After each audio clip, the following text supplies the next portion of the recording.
My name is Dr. Malcolm Fabiyi, and I'm the Senatorial Candidate for a party called the National Transformation Party. My agenda for the FCT is very simple and very straightforward. There are two separate sets of issues that a member of the National Assembly representing a district should have in mind.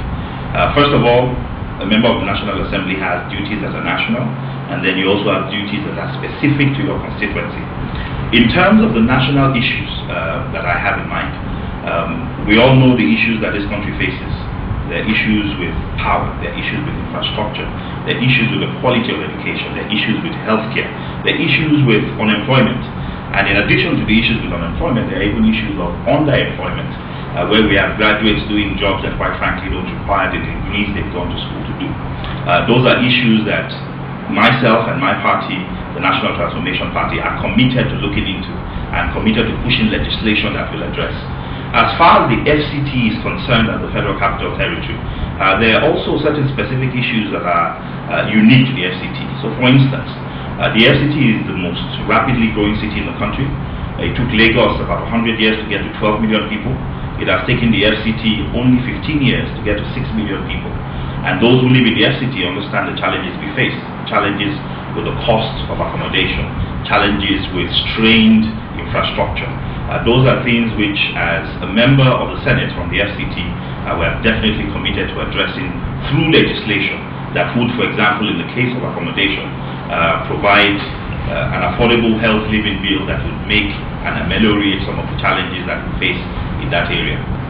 People should vote for me because I bring competence and a deep understanding of the issues to the table.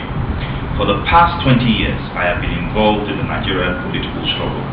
As a students' union leader and political activist in the early 90s, through to over 20 years of committed and consistent engagement with the Nigerian project. I have a deep level of competency in all of the areas that would be important to what somebody is going to be doing at the National Assembly.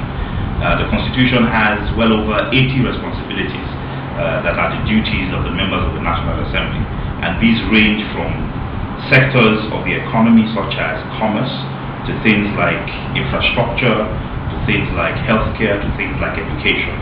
And over the last 20 years, I have gained significant competencies in terms of the jobs I've done and the types of areas in which I have developed academic competencies as well. So I bring to the table the pragmatism of having been involved in the field as a political activist. I also bring to the table a lot of experience in terms of the work that I have done and the experiences that I've gained around the world, working on some of the most important issues, both in economy and in politics as well. And these are things that I believe I bring to the table, and all these things in an aggregated fashion qualify me significantly for the office of Senator for the FCT.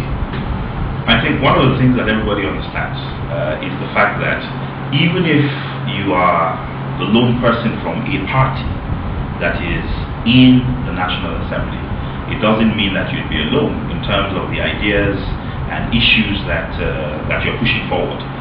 So we know, for instance, that there is no way the new National Assembly is not going to have members of opposition parties to the ruling party, the PDP.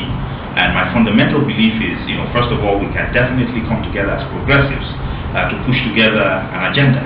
And I also fundamentally believe that it doesn't matter what party one comes from. The issues that Nigerians are faced with, the issues of the lack of access, the issues of unemployment, the issues with healthcare, the issues with infrastructure, the issues with education, these are issues that are problems that everybody faces. They're not issues that are faced by members of one party in exclusion to members of another party. So I believe that there will be a lot of opportunity for us to come together, perhaps not on a consistent basis, but perhaps on an issue-by-issue basis, where members of different parties can come together to push forward an agenda or agendas that actually speak to the different issues that all of us are going to be passionate about. The other thing I also want us to remember is that the short-term history of Nigeria since 1999 has demonstrated that individuals can make a difference. Today we talk about people like Kojo Obiada and the impact he made in finance, in the financial sector. We talk about people like Soludo. Although it's a debatable issue, but everybody talks also about some of the impacts he made, especially with the initial reform in the banking sector I'm talking about the banking consolidation. We also talk about individuals like Rufai and the work that he did in the FCT as Minister for the FCT. And definitely we also talk about people like Ribato. These were individuals who, when placed in different positions, were able to bring, to effect change, even though they were individuals within systems that many of us agree were corrupt. So I think whether or not one is an individual, one can definitely not be a lone voice. I think even if you're a lone voice and if you're speaking truth to power, then you're no longer a lone voice, you're a voice that is projecting the aspirations and the wishes and the hopes and dreams of millions of Nigerians. In the 2 years that we've had this debate about how much members of the National Assembly are paid, I think one of the saddest things that I've observed, saddest things I've seen, is that not one member of the National Assembly has come out to say this is exactly what we're paid and this is why it is good or bad. One of the things that I'm committed to as a member of the National Assembly is being very transparent and being very public about how much I am actually paid. So I am committed to publishing on a monthly basis exactly how much it is that I am paid in full. And I'm challenging the media to actually take me up on this.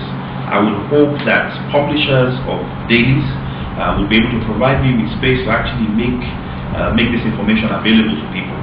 I'm also pleased that the Freedom of Information Bill is in the process of being finally passed.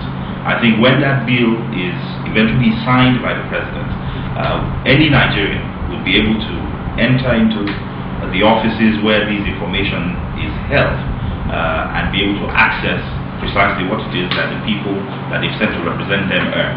And I think that spirit of transparency and openness will definitely help us understand better